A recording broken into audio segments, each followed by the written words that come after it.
The rain poured relentlessly, soaking Emily Carter's thin jacket as she walked home from yet another failed job interview. It had been 6 months since the hospital downsized, leaving her without a job. Bills piled up, savings dwindled, and despite her qualifications, rejection after rejection weighed on her spirit. But tonight, fate had different plans. As she passed a dimly lit bus stop, she noticed an elderly man clutching his chest, his face contorted in pain. Passers-by hurried past, too caught up in their own lives to notice. Instinct kicked in. She rushed to him, kneeling in the puddles. "Sir, can you hear me?" she asked, her fingers already pressing against his wrist to check his pulse. It was weak, dangerously so. I can't breathe," he gasped. Emily knew he was having a heart attack. With no medical equipment, she had only her skills and quick thinking. She propped him up, instructed a bystander to call an ambulance, and kept him awake, talking to him, reassuring him, holding his trembling hand. "You're going to be okay. Stay with me," she whispered, refusing to let fear take over. The paramedics arrived minutes later, and as they loaded him onto the stretcher, one of them turned to Emily. "You saved his life. If you hadn't acted fast, he wouldn't have made it."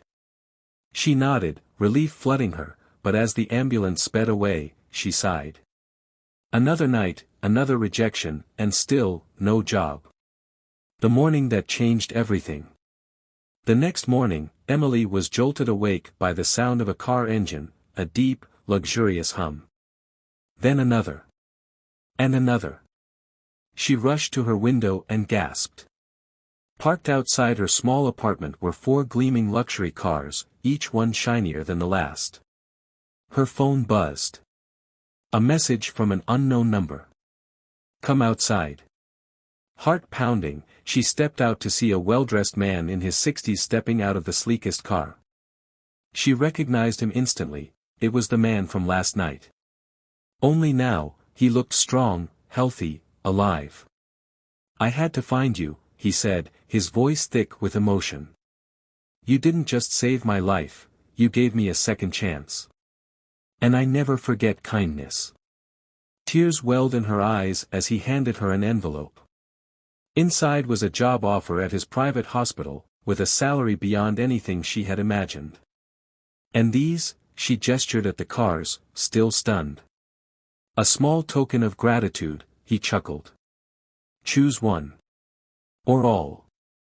Overwhelmed, Emily shook her head, laughing through her tears. "I don't need cars. I just wanted you to live." He smiled. "Then let me do for you what you did for me, change your life." And he did. That day, Emily walked into the hospital not as a jobless nurse but as someone whose compassion had written her destiny. Sometimes, life rewards kindness in the most unexpected ways.